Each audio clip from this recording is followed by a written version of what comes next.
Penn State football doesn't do as well in the transfer portal as some people would like them to. There's a logical explanation for that, aside from the fact that they're not shelling out millions of dollars in upfront NIL money. You are Locked On Nittany Lions, your daily podcast on the Penn State Nittany Lions, part of the Locked On Podcast Network, your team every day. What is going on, Penn State fans? That is right. You are Locked On Nittany Lions. Thanks so much for making us your first listen and watch every single day. We are free and available wherever you get your podcast, part of the Locked On Podcast Network. I'm your host, Zach Seyko, bringing you all things Penn State Nittany Lions coverage. And today's episode is brought to you by FanDuel. Make every moment more. Right now, new customers can get $150 in bonus bets with any winning $5 moneyline bet. It's that simple. That's $150 if your team wins. Visit FanDuel.com/locked on to get started. Today's episode is also brought to you by Team Ticker, the high-tech sports sign with a retro look.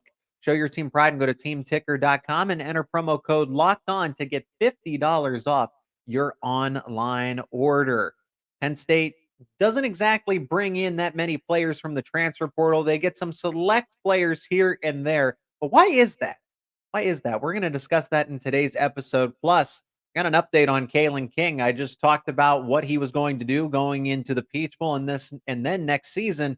Well, we got his answer. Plus, we're going to talk about other player availability. Now, only one player has opted out to this point, Chop Robinson. But what is the game plan for guys like Olu Fashanu, Abdul Carter going into the Peach Bowl? We'll talk about that in the final segment. Penn State's approach to the transfer portal. They aren't exactly getting as many players as people that would like them to, but there's a reason for that. There's actually a few reasons for that. And the main one is James Franklin is not making promises that Penn State football cannot keep. Penn State does not offer upfront NIL money. Penn State does not guarantee starting spots. Okay, they're not stretching the truth, and James Franklin has been transparent about this. All the discussions that they have with players are honest ones. They're realistic ones. He said in the early National Signing Day press conference that we're not just going to promise a player a number just because they want it. They have to earn the number. It also has to be available. You can't just take whatever number you want, especially if someone else is wearing it.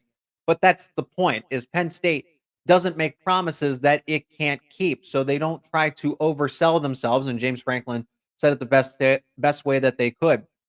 They undersell and over deliver in that case. But that's really the main reason why Penn State doesn't have dozens of players coming in from the transfer portal. And I want to ask the listeners, I want to ask the viewers, do you really want that? Do you really want a situation like Texas A&M, like Colorado, where players are transferring in at a frequent rate, are also transferring out? That's another part of it too. Penn State's roster is filled. We've noticed, right, that there are only 3 players from this current team in the transfer portal to this point. Alex Paqueta already has picked up, or he's already decided where he's going to be playing. Christian Driver and Jace Tutty. Outside of that, everybody else is still on the roster. Now you have turnover from the NFL draft, from graduation, a mix of both in the same sense, right? Players are coming towards the end of their college careers, and that's what it is. But there is not this overhaul of a roster turnover.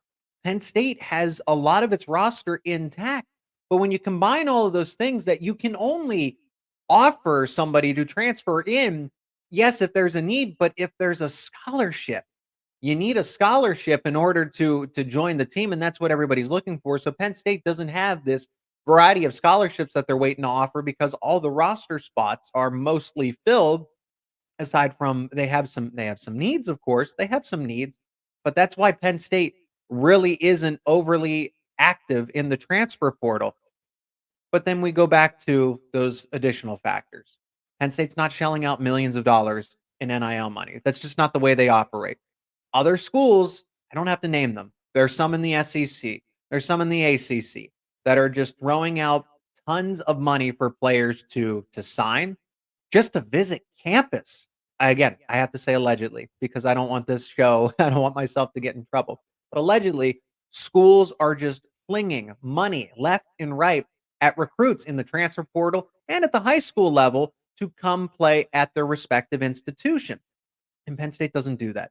Penn State has a plan when you get onto campus that they are going to set you up with all the knowledge, all the resources, all the assets to get the most out of NIL and how it can benefit you. Because at the end of the day, name, image, and likeness is about the player. It's about the person. It is not Penn State's responsibility to go out and make money for all these football players. Name, image, and likeness is about the self. And I'm not trying to get a little too philosophical here, but you understand my point is that NIL is the opportunity for players to capitalize on their name, image, and likeness. Now, Penn State as an institution should do everything in its power to help them.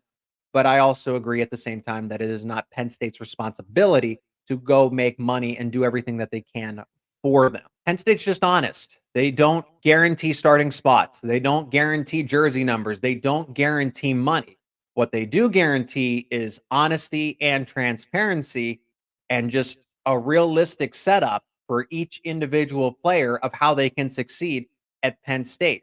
Combine that with the fact that Penn State doesn't have a lot of roster turnover, you're not going to get players in the transfer portal because it's almost to a point where you can't.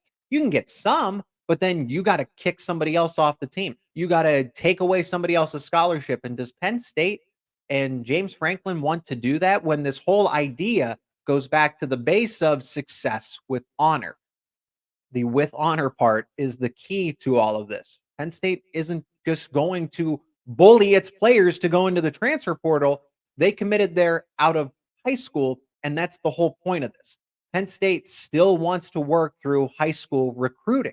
They don't want to build through the transfer portal. Think of the transfer portal as a little bit of free agency. Go get pieces that complement your team for that year, or if there's a spot that needs some extra players on the depth chart. Penn State, at its priority, will focus on high school recruiting. So that's where all of Penn State's resources and attention are, high school recruiting as well. The final reason is Penn State is searching after a specific, not necessarily a specific type of player, but a specific type of person. High quality, high character people. James Franklin has talked about this, the value, the ethics, the morals of the players that are coming in, discipline, fun and entertaining personalities, but also no nonsense type of players that are going to work hard. They're not going to stir up drama or anything else. That is what James Franklin is targeting. People that come from stable families. He has always mentioned that anytime he's talking about a player, these are James Franklin's words, not mine. James Franklin has said that we like the family that the player is associated with, that it has grown up with. Olu Fashanu, Kalen King, Jalen Reed, right? Any of them. And I could go down the list, and every time he's talked about a player, he's talked about their families as well. I'm impressed. I really am. In this day of me, NIL, transfer portal, if I'm not seeing enough playing time, if I'm not seeing enough snaps, if I'm not seeing enough dollar signs, if I'm not being promised and hearing everything I want to hear from the first initial visit, Penn State is rather successful in this age. For a school that doesn't pay players to just simply visit campus and you throw around all the impossible promises, and this time I will name a school, right? Because we're seeing the impact of what it's had and what the players, again, allegedly, Texas A&M, players from those classes of 2021, 2022 are saying there were promises made. None of them have been delivered. Again, allegedly, but go look at what the former Texas A&M Aggie players are saying from some of these past recruiting cycles and how they've been let down. Because Penn State could be like those kinds of schools, but they're not. They're not. So is that what people really want? Texas A&M has lost just about everybody that Jimbo Fisher had brought in to College Station. They keep the foundation intact. Even with top assistants leaving, Penn State's roster did not jump ship. You didn't see this turnover following Manny Diaz, decommitting when Mike Yursich was fired. Penn State was able to maintain the bulk of its 99% of its roster. Impact players stayed. And you're seeing Ohio State. Guys like programs like Ohio State are losing a pretty decent amount of players to the transfer portal. And they were more successful than Penn State. That's all I got to say. In this age of college football, Penn State is pretty successful with the way that they approach high school football recruiting and transfer portal recruiting. But those are the reasons why Penn State isn't exactly overly successful when it comes to bringing all these players out of the transfer portal, college football's version of free agency. Kalen King is set to make a decision about the Peach Bowl and what he's going to do in 2024. We actually discussed this on a very recent episode. James Franklin might have let the cat out of the bag as far as what Kalen King has decided. We'll discuss in just a moment on the other side of this break. Today's episode is brought to you by FanDuel. As the weather gets colder, the NFL offers stay hot on FanDuel. Right now, new customers get $150 in bonus bets with any winning $5 moneyline bet. It's actually that easy. That's $150 if your team simply wins. If you've been thinking about joining FanDuel, there's no better time to get in on the action. The app is super easy to use. There's a wide range of betting options, including spreads, player props, over-unders, and more. And right now, Penn State is still a 3.5-point favorite against Ole Miss with a total set at 48.5. If you like those lines, you visit FanDuel.com/locked on and keep playing along with college football. Keep playing along with the NFL season. FanDuel, official partner of the NFL. The Locked On Podcast Network is making history, launching the first ever national sports 24/7 streaming channel on YouTube. Locked On Sports Today is here for you 24/7, covering the top sports stories of the day, the local experts of Locked On, plus our national shows covering each and every league. Go to Locked On Sports Today on YouTube and subscribe to the first ever national sports 24/7 streaming channel. Got an update on Kalen King. So just the other day, right? I was talking about what will Kalen King do? What will Johnny Dixon do in regards to the Peach Bowl? But for Kalen King, he's still got some eligibility. He's got a twin brother in Kobe King that would make sense for him to return to Happy Valley. But it looks like James Franklin gave us an update about what Kalen King is going to do. Got that confirmation, and he is not going to be coming back, it looks like. Now, this is based on what James Franklin said in the official Peach Bowl press conference here, as they are now down in Atlanta, Georgia. They're practicing, and this is essentially also an update on who was available, who was seen at practice. And James Franklin said Penn State is fortunate to have him back for one more game, and that there is a game plan for Kalen King to go into the Peach Bowl. And Terry Smith has also said that they are prepared to lose 3 starters at defensive back as well. So I think when you put all that logically together, even though James Franklin didn't say Kalen King is declaring for the NFL draft, I think this is pretty telling what the plan ultimately is. But for the Peach Bowl, let's start there. The Peach Bowl is going to have all 3 starting defensive backs. That is huge for Penn State. All 3 starters at those cornerback spots are playing. There is a plan for Kalen King. What exactly does that mean? It means that he's probably going to be limited in practice reps. They will see how they're going to approach his snap count in the game as well. Maybe they start him out there, or maybe they only play him for 1/2, 1/4. They play him in select spots where they really need him. That could look one of many different ways, but I think this means that practice is going to be light. It's not going to be a heavy workload. He's going to be on a snap count for the game against Ole Miss, and more playing time for Cam Miller, because Cam Miller is that next up boundary cornerback for Penn State. We could see instances of Elliott Washington. King Mack is more of a safety nickel cornerback where Daquan Hardy is. So this will be a good transition when Daquan Hardy does in fact leave after the season. King Mack steps up and plays in that role, as we've seen him working out of that spot all over the course of this season. It's important because Ole Miss will have all of its receivers, right? So Penn State has all of its starting defensive backs. Ole Miss has all of its starting weapons, offense, playmakers. 3 guys, 3 wide receivers for Ole Miss, all totaled over 700 receiving yards. Trey Harris, Dayton Wade, and Jordan Watkins. All of those guys it can act like number ones in this case. Harris seems to be the best of the bunch, so you want Kalen King matched up on him, but Kalen King's going to be on a snap count. Does that mean Johnny Dixon takes more of the workload against Harris? And we still don't have an official decision from Johnny Dixon, at least one that James Franklin hasn't announced to everybody in a press conference. But now we're in a situation where we're seeing Penn State lose all of its starting cornerbacks in Kalen King, Johnny Dixon, and Daquan Hardy. At least that's what James Franklin has told us. We know that Dixon is out of eligibility, and Daquan Hardy has announced himself that he's not coming back. And Terry Smith has also admitted that Penn State's in a position to lose all three starters.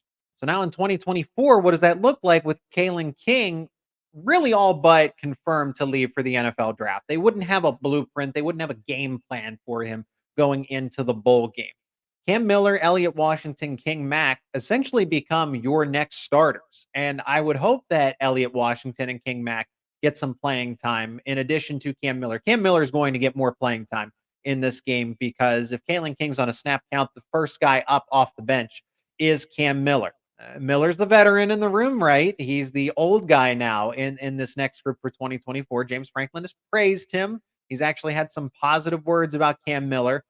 And Penn State can get creative in the secondary. So I know the biggest concern is going to be experience. You are going to be throwing out there all first time starters. And Cam Miller has had more playing time than either of Elliott Washington and King Mack. And those guys didn't always get into garbage time, but that's where a bulk of their snaps came from, at least this past season. But you can get creative in the secondary, and we've seen Penn State do that just this season. Remember, Penn State can also use its safeties in man-to-man coverage. Penn State had Jalen Reed, KJ Winston, Zach Wheatley. Who's to say they can't do that again next year? That's probably what they're going to do next year. Jalen Reed is actually very good in man-to-man coverage. Zach Wheatley is very good in zone coverage, also man as well, but that free safety, that center fielder, Zach Wheatley is extremely talented when it comes to that. And KJ Winston, I can't wait to all aboard the KJ Winston train. People are starting to recognize and admit that Winston could quietly sneak into the first round of 2025's NFL draft if he decides to do that. Now, if he's projected as a first rounder, that will probably happen. But Winston is getting praise of being a potential first round pick. Jalen Reed, I think, is underrated, extremely underrated. And I think a lot of us forgot what Zach Wheatley can do because he had a quiet season this past season. So 2024, it's not about the dam is not breaking open. There's not a lot of issues here. Yes, you are losing quite a number of veterans. We know what Daquan Hardy can do on special teams, but you can shift players around. You don't have to have a safety at a safety spot the entire time. You can have them at a cornerback spot. You can line them up man to man. And we've seen Jalen Reed, KJ Winston do just that. Zach Wheatley be very good at being the ball hawk. Utilize them more if you don't feel comfortable with throwing Elliott Washington and King Mack right out there on the football field in that case. So Kalen King not coming back and not really considering it is a big loss in a lot of ways for Penn State, but also something that we did anticipate. I started kind of makeshifting a theory of why King could come back and play alongside his twin brother for just one more season. But when you have a good draft evaluation, even if it's not a surefire first round selection anymore, in the case of Kalen King, it's no surprise that he's going to opt for the NFL draft. For a lot of these players, 99% of them, they want to be in the NFL. They want to go in the NFL. And never say never. Just because my opinion is day two, second round, third round for Kalen King, just based on this past season, he can have a good combine. He could have a great pro day and maybe vault himself back up into the first round. And maybe that's what scouts are saying. I also take that the other way. Maybe scouts are also telling him if he doesn't work hard at those, he could be a fourth or a fifth round pick. However, it seems like in this case, Penn State, it would have been nice for Kalen King to come back for another season, play alongside Kobe King, his twin brother, and for a Penn State secondary that's going to have at the cornerback spot all three first-time starters, they could have really used somebody, Daquan Hardy or Kalen King, with the remaining eligibility to come back, and that's not going to be the case. But football goes on, life goes on, and that's where Penn State is. Now, we've talked about Kalen King and Johnny Dixon's availability for the Peach Bowl a lot, actually, over these past couple of episodes. What about the availability of other players? Yes, some of them have declared for the draft and are going to play in the Peach Bowl, but how much? What about Abdul Carter, Trey Wallace? We're going to discuss everyone's availability in just a moment. Today's episode is brought to you by Team Ticker. For my listeners, I'm going to do a great job describing this one to you. For my viewers, you can see that right there to my left.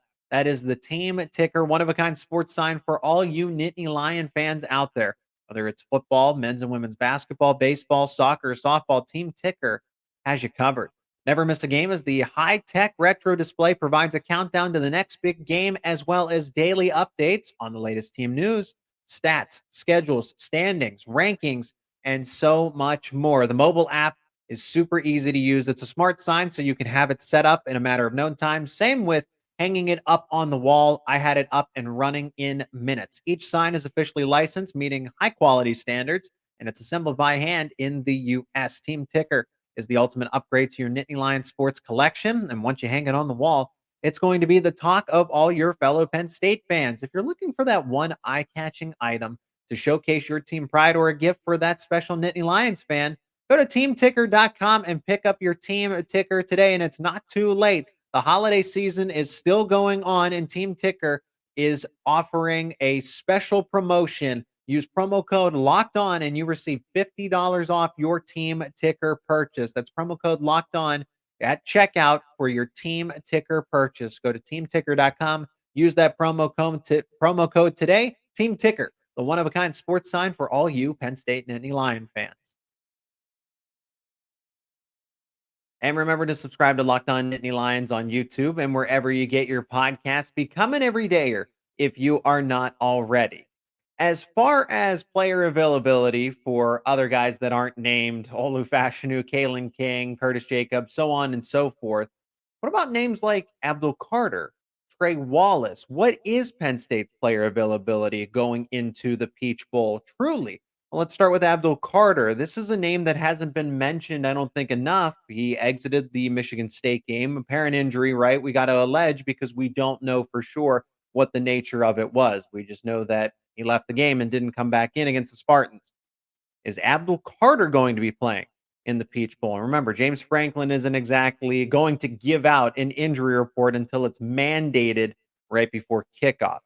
The linebacker seems like he's trending in the right direction. Again, if we're assuming that he was injured in that Michigan State game, he's all but recovered because he was in full pads and full uniform for the open practice to fans and the media at the Atlanta Falcons stadium just yesterday. So it seems like this is a good sign that Carter will be playing because when you're already missing your top pass rusher, yes, I know Adisa Isaac and Dedine Dennis Sutton are projected to play, right? And Adisa Isaac is playing in this game, even though he's going into the 2024 NFL draft. But I put Abdul Carter in that group of effective pass rushers, even though he's a linebacker.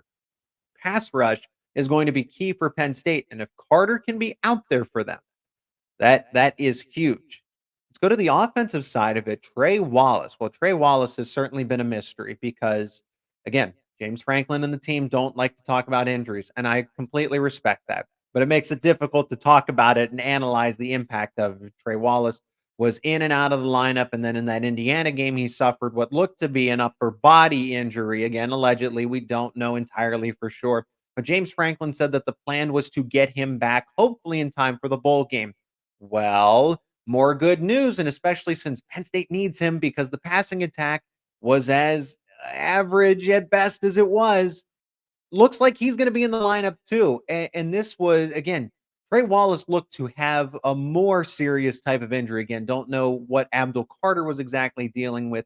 But in this case, Wallace, it just Marcus Higgins, when he was asked about him, didn't really give any indication if he was going to be available, if he was going to play. But Wallace, full uniform, full pads, seen at this open practice. That's all I'm going to say. Trending in the right direction. Could there be a snap count? Could they decide to use him in a different variety of ways to protect him? Maybe, because this is the way I look at these bowl games. I understand it's important. Penn State can really set a feat by winning another New Year's Six bowl. But in this case, this is a 2024 preseason game, and Wallace and Abdul Carter are coming back. So you want to be sure that you're not going to risk anything for next season. I'm not implying that they would or that there's a possibility of it, but you want to make sure that he is 100% before you put him back out on the football field. And he's practicing.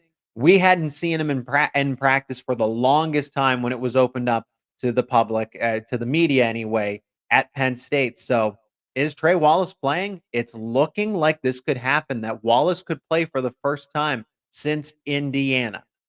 As far as Olu Fashanu, Kalen King, Curtis Jacobs, Theo Johnson, guys that are headed to the draft but did not opt out, just to clarify how this is going to work for them, I see them on a pitch count, a certain snap count.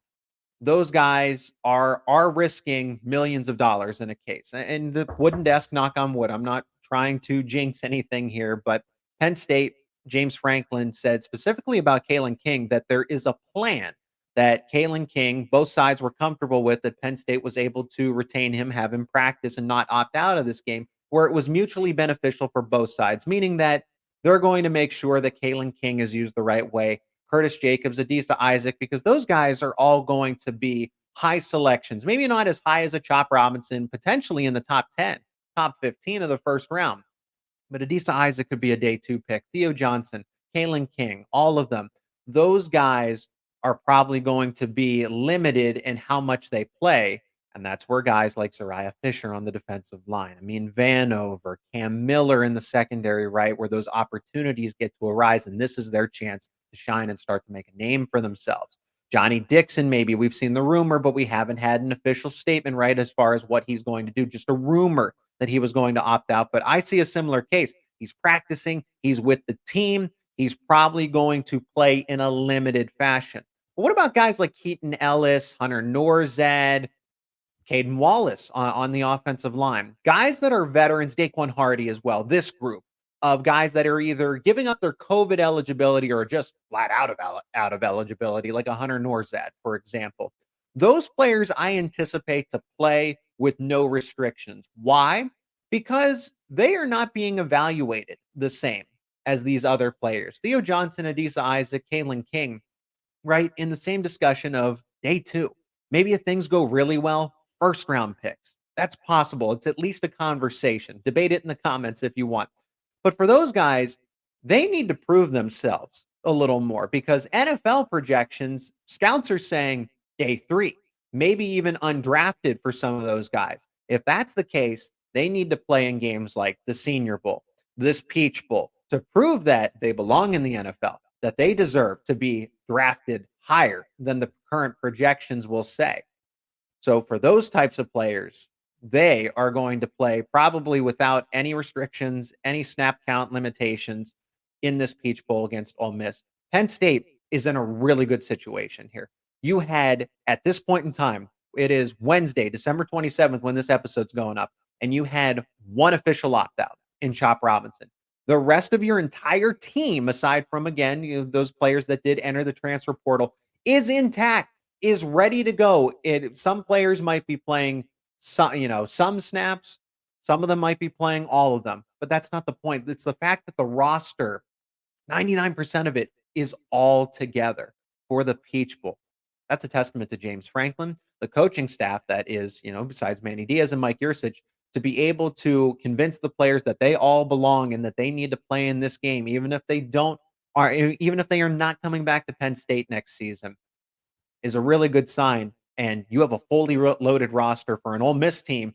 Same thing. They only had one true opt-out. A lot of guys that entered the transfer portal, backups, didn't really play as much. They only had one player truly opt out that had an impact, Cedric Johnson, along the defensive line.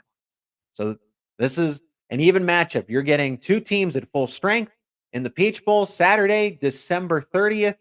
That's going to be a fun one. Can't wait to break it down further. We're going to have a Locked On crossover with Locked On Ole Miss again. We're going to discuss the matchup, preview it a lot more in depth over the next coming episodes, talk some recruiting as well. It'll all be right here on Locked On Nittany Lions.